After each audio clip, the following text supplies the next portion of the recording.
යාළුවනේ කොහොමද ඔයාලට? අද කාටුන් එක හොඳ නම් ලයික් එකක් දාලා ඔයාගේ අදහසත් පහලින් කමෙන්ට් කරන්න.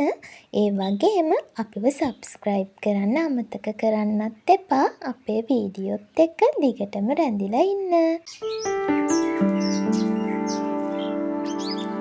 ඉතින් හරිම ලස්සන කුඩා ගම්මානයක් තිබුණා. මේ ගමේ මිනිස්සු හරිම සමගියෙන් තමයි ජීවත් වුනේ. හැමෝම එකිනෙකාට උදව් කරගනිමින් සතුටින් ජීවත් වුණා. මේ ගමේ හරි මැද පැරණි නුග ගහක් තිබුණා.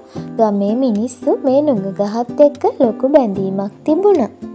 මේ නුග ගහ මිනිස්සුන්ගේ එදිනෙදා වැඩ කටයුතු වලට ලොකු උදව්වක් වුණා. මේ පුංචි ගමේ සිදුවෙන හැම සිදුවීමක්ම නුග ගහ බලාගෙනයි හිටියේ. ගොවිතැන් වැඩ කරන ගොවියෝ තමන්ගේ වෙහෙස මහන්සිය නිවා ගත්තේ මේ නුග ගහේ හෙවණයට ඉඳගෙන. ඒ වගේම පුංචි ළමයි සෑම සවසකම සෙල්ලම් කරන්න නුග ගහ යටට එන්න පුරුදු වෙලා හිටියා.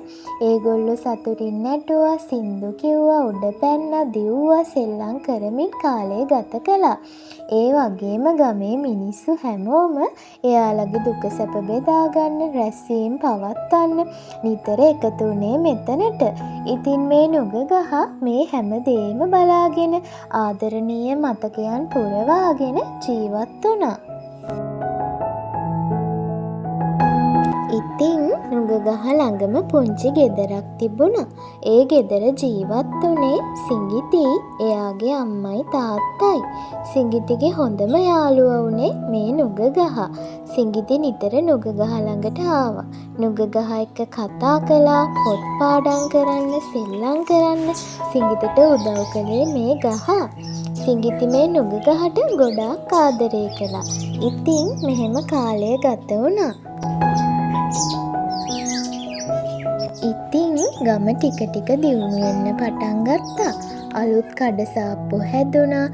අලුත් තාක්ෂණය ගමට එන්න පටන් ගත්තා. ඒත් එක්කම මිනිස්සුන්ගේ ජීවන රටා වෙනස් වුණා.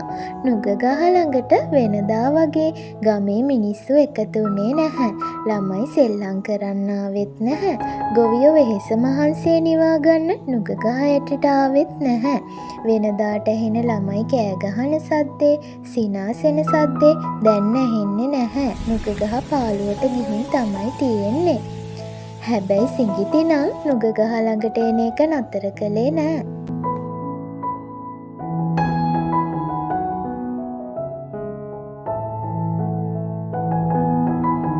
ඉතින් දවසක් ගම්මුලා දෑනිතුමා ගමේ සියලු දෙනාම රැස් කරලා රැස්වීමක් තියෙනවා.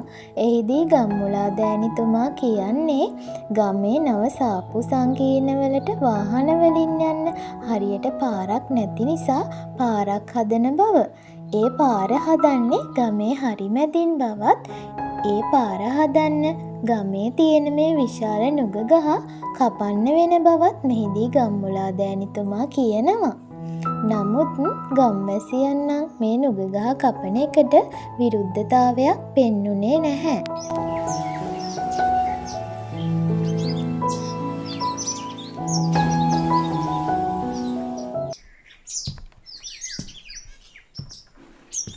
හාමිනේ අද නම් හරිම මහන්සි. මහත්තයා ආවද? සිඟිති මෙන්න තාත්තා ඇවිල්ලා.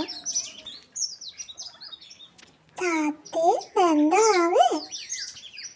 ඔව් දුවේ, ඒක නෙමෙයි හාමිනේ. අද මොනවද රැස්වීමේදී කතා වුනේ? ඔව් මහත්තයා. ගමේ පාර හදන වැඩේ ගැන තමයි අද කතා වුනේ. මටත් එන ගමන් ගමේ කීප දෙනෙක් ඔය කතාව ගැන කතා වෙනව ඇහුණා. ඔව් මහත්තයා, ඔය පාර හදන වැඩේට අර ගම මැද තියෙන විශාල නුග ගහ කපන්න වෙනවා කියලා තමයි ගම්මුලා දෑනිතුමා කිව්වේ. මොනවා? අම්මේ ඒ ගහ කපන්න දෙන්න බෑ. එයා තමයි මගේ හොඳම යාළුවා. අඬන්න එපා ළමයෝ. මටත් ගොඩක් දුකයි. මේ නුග ගහ අපිට කොච්චර උදව් කරලා තියෙනවද? මේ ගමේ ඉන්න ගම්මුන්ට ඒව ගැන මතකයක් නැහැනේ. මේ නුග ගහ කපන වැඩේට ගමේ කවුරුත් විරුද්ධත්වයක් දැක්වුවෙත් නැහැ. අනේ තාත්තා අපි කොහොම හරි නුග ගහ බේරගමු. ඔව් දුවේ අපි මොකක් හරි කරන්න බලමුකෝ. දැන් නාඩා ඉන්නකෝ. ඉතින් සිඟිති නම් මේක අහපු වෙලාවේ ඉඳලම ගොඩක් දුකින් තමයි හිටියේ. සිඟිති අඬ අඬාම නුග ගහ ගාවට දුවගෙන ගියා. සිඟිතිට ඒ වෙලාවේ නුග ගහත් එක්ක සෙල්ලම් කරපු හැටි, කතා කරපු හැටි මතක් වුණා. සිඟිති හිතාගත්තා කොහොම හරි නුග ගහ බේරගන්න. එහෙම හිතපු සිඟිති ළඟ තිබුණු ගෙවල් කීපයකට යන්න පිටත් වුණා. සෝමනන්දේ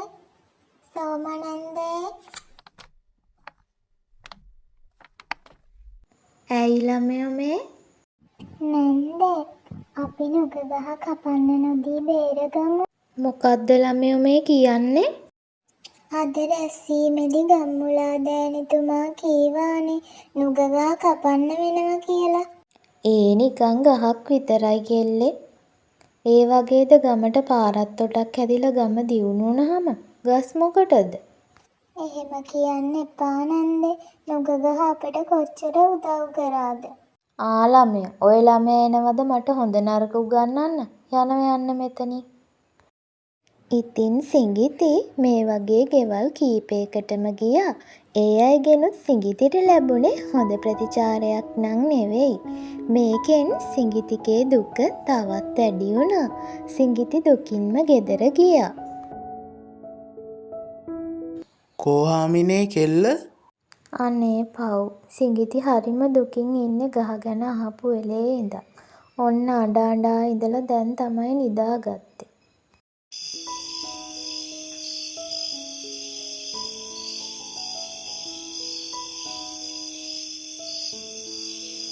ඉතින් සිඟිති නිදාගෙන ඉන්න අතරේ හීනෙන් නුග ගහ සිඟිතිත් එක්ක කතා කළා.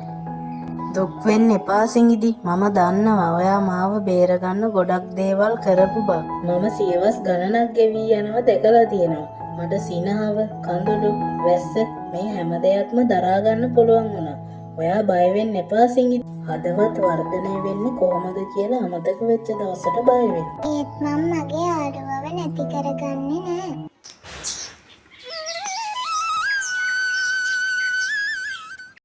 ඉතින් සිඟිති උදේම පාසල් ගිහින් ගුරුතුමීට මේ පැරණි නුග ගහේ කතාවයි දැකපු හීනයයි කිව්වා.